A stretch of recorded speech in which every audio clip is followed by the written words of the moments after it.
With updates చూస్తే దళితుల్లో అత్యధిక జనాభా ఉన్న మాదిగ సామాజిక వర్గానికి చోటు కల్పించి మంత్రిగా అవకాశం ఇచ్చిన ఏఐసీసీ అధ్యక్షుడు మల్లికార్జున ఖర్గే, అగ్రనేతలు రాహుల్ గాంధీ, సోనియా గాంధీ, ప్రియాంక గాంధీలకు కృతజ్ఞతలు తెలిపారు అడ్లూరి లక్ష్మణ్. యూత్ కాంగ్రెస్ నుంచి తాను పార్టీలో ఉన్నానని, ఇప్పుడు మంత్రిగా ఛాన్స్ రావడం కాంగ్రెస్ పార్టీతోనే సాధ్యమైందని అన్నారు ఆయన. రానున్న రోజుల్లో ప్రభుత్వం చేపట్టే సంక్షేమ పథకాలను పేదలకు అందించడమే లక్ష్యంగా పనిచేస్తానని చెప్తున్న మంత్రి అడ్లూరి లక్ష్మణ్తో ఐ న్యూస్ ప్రతినిధి సునీల్ ఫేస్ టు ఫేస్. మొదటిసారిగా ఎమ్మెల్యేగా ఎన్నికై మంత్రివర్గ విస్తరణలో అవకాశం దక్కించుకున్నారు ధర్మపురి ఎమ్మెల్యే అడ్లూరి లక్ష్మణ్. ఈరోజు మంత్రిగా కూడా ఆయన ప్రమాణ స్వీకారం చేశారు. ఇప్పుడు మనతో లక్ష్మణ్ ఉన్నారు, ఆయనతో మాట్లాడదాం.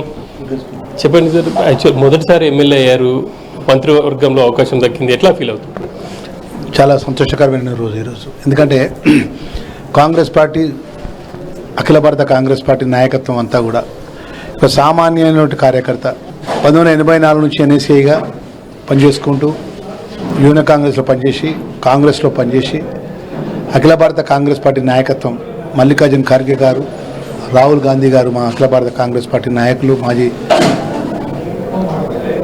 అధ్యక్షులు రాహుల్ గాంధీ గారు, అదేవిధంగా మా తెలంగాణ ఇచ్చిన సోనియమ్మ తల్లి ప్రియాంక గాంధీ గారు, ఇదే కేసీ వేణుగోపాల్, మా ఆర్గనైజేషన్ సంబంధించిన కేసీ వేణుగోపాల్, మా incharge general secretary Meenakshi Natarajan గారు, గౌరవ ముఖ్యమంత్రి రేవంత్ రెడ్డి గారి నేతృత్వంలో కూడా గౌరవ పిసిసి అధ్యక్షులు మహేష్ కుమార్ గౌడ్, మా డిప్యూటీ చీఫ్ మినిస్టర్ గారు, మా మంత్రులంతా కూడా పెద్దలు, సీనియర్ మంత్రులు, కాంగ్రెస్ పార్టీ గత ఎన్నో సంవత్సరాల ప్రాతినిధ్యం చేసినటువంటి వివిధ హోదాలు ఉన్నటువంటి అందరూ కూడా ఇక సామాన్యమైన కాంగ్రెస్ పార్టీ కార్యకర్తలను, ముఖ్యంగా ఈ రాష్ట్రంలో 32 లక్షల మంది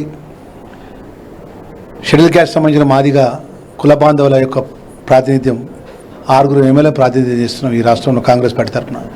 6 ఎమ్మెల్యేలను కూడా మేము అధిష్టానం వారు ఒకటే మాట్లాడినాం, మా 6 ఎవరికి మంత్రి పదవి అవకాశం ఇవ్వాలి, మా 6 ఎవరికైనా ఒకరికి అని చెప్పి అడిగినాం.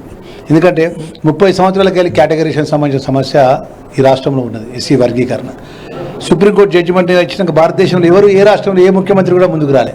మన రాష్ట్ర ముఖ్యమంత్రి గారు రాహుల్ గాంధీ యొక్క ఆదేశం సమన్యాయం, ఎంతైతే జనాభా ఉంటుందో అంత అందరికీ ఫలాలు అందాలి. ఆ ఆలోచన పరంగా కేటగరీషన్ 32 లక్షల మందికి చట్టాన్ని అమలు చేసి బిల్ పాస్ చేసినాక వారి యొక్క కష్టసుఖాల్లో కూడా ప్రాతినిధ్యంగా మంత్రివర్గంలో కూడా అవకాశం కావాలని చెప్పి మా 6 ఎవరికి ఇచ్చినా ఒకటే అని చెప్పి 6 ఒక తాటిపై ఉండి అఖిల భారత కాంగ్రెస్ పార్టీని మనవి చేయడం జరిగింది. దానిలో భాగంగా ఈరోజు నాకు రాష్ట్ర క్యాబినెట్ అవకాశం రావడం అనేది నా అదృష్టం. ఎందుకంటే మామూలు కార్యకర్తను నేను, కాంగ్రెస్ జెండా పట్టుకొని, కాంగ్రెస్ జెండా భుజాన్ని వేసుకొని, ఎన్ని కష్టాలు వచ్చినా, ఎన్ని ఇబ్బందులు వచ్చినా ఒకటే పార్టీని నమ్ముకొని, ఒకటే నాయకత్వం నమ్ముకొని ప్రజల మధ్యలో ఉండి ఇలా ధర్మపురి ప్రజల యొక్క ఆశీస్సులతో, ఆ ధర్మపురి లక్ష్మణస్వామి దయతో నేను ఈరోజు శాసనసభ్యుడికి గెలిపొందిన.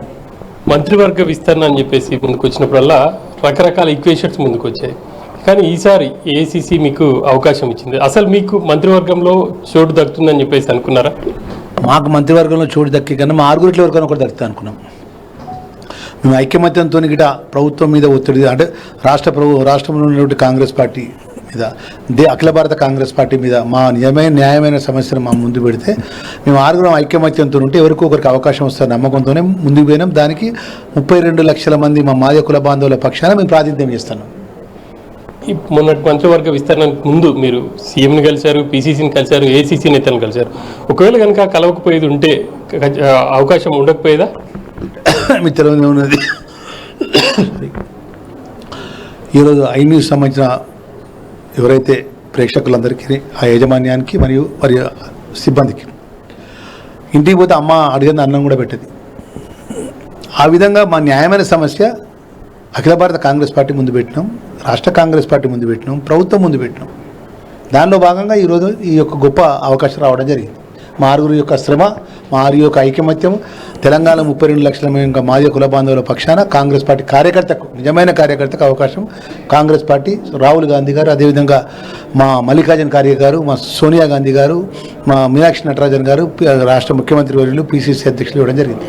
ఓకే, మంత్రివర్గంలో ఇప్పుడు మీకు ఏ పోర్ట్ఫోలియో దక్కే అవకాశం ఉన్నట్టుగా అన్నమాట? మీకు ఏమన్నా పలానా సంక్షేమ శాఖ, ఇప్పుడు ఫర్ ఎగ్జాంపుల్ మీరు దళితుల నుంచి మంత్రివర్గంలో ఎంపికయ్యారు, ఆ సామాజిక వర్గానికి సేవ చేయాలని చెప్పేసి ఎస్సీ సంబంధించిన ఏమైనా పోర్ట్ఫోలియోనా, లేకపోతే ఇంకేమన్నా మీకు వచ్చే అవకాశం ఉందా? మీకు ఏమైనా పర్టికులర్గా? మాకు ఒకటే సార్ నేను రిక్వెస్ట్ చేసేది, ఏ పోర్ట్ఫోలియో ముఖ్యం కాదు, మాకు గుర్తింపు ఇచ్చింది ప్రభుత్వం. ఇవాళ బీసీ కులగణన చేయడానికి Congress party social justice, SC categorisation. ఇవాళ క్యాబినెట్ మంత్రిగా ప్రమాణ స్వీకారం చేసిన. అంతకంటే ప్రపంచంలో అదృష్టంలో ఎవరికి ఏముంటుంది? ఒక సామాన్యమైన కార్యకర్త రాష్ట్ర క్యాబినెట్లో ప్రమాణ స్వీకారం చేస్తే ఏ పోర్ట్ఫోలియో ఇచ్చినా, ఏ ఒక శాఖ ఇచ్చినా కూడా దాన్ని న్యాయం చేస్తాం. ఎందుకంటే కష్టపడి వచ్చిన వాళ్ళం, కిందికి వచ్చిన వాళ్ళం, ప్రజల కష్ట సుఖాలు తెలుసు, ప్రజల యొక్క ఇబ్బందులు తెలుసు, ఆ వర్గంకి వెళ్ళి వచ్చిన వాళ్ళం కాబట్టి ఏ శాఖ అప్ప చెప్పినా కూడా మీ ప్రభుత్వానికి మంచి పేరు వచ్చే విధంగా పనిచేస్తాం. ఎమ్మెల్యే గెలిచారు, మంత్రివర్గ విస్తరణలో అవకాశం దక్కింది. మీ నియోజకవర్గాల ప్రజలకు కావచ్చు, రాష్ట్ర ప్రజలకు మీరు ఇచ్చే సందేశం ఏంటి? రానున్న రోజుల్లో మీ భవిష్యత్ కార్యాచరణ ఎలా ఉండబోతుంది ఒకవేళ మంత్రిగా ఆయా శాఖలకు సంబంధించి? ఇప్పుడు ఏదైనా కూడా దేశంలో రాజకీయ పరంగా ప్రజాస్వామ్యం ఉన్న అతిపెద్ద దేశం భారతదేశం. దానిలో జాతీయ కాంగ్రెస్ పార్టీ విధి విధానాలు ఈ విధంగా ఉంటాయి.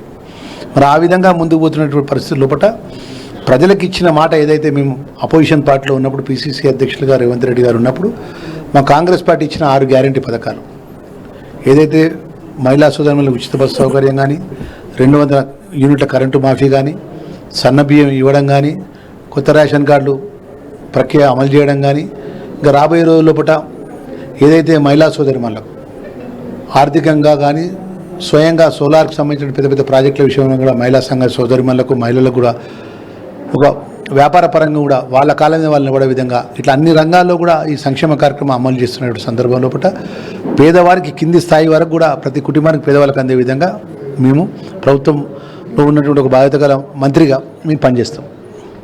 సామాజిక న్యాయం కాంగ్రెస్ పార్టీతోనే సాధ్యం, అందుకు తనని మంత్రివర్గంలోకి తీసుకోవడమే బెస్ట్ ఎగ్జాంపుల్ అని చెప్పేసి కూడా అల్లూరి లక్ష్మణ్ చెప్తున్నారు.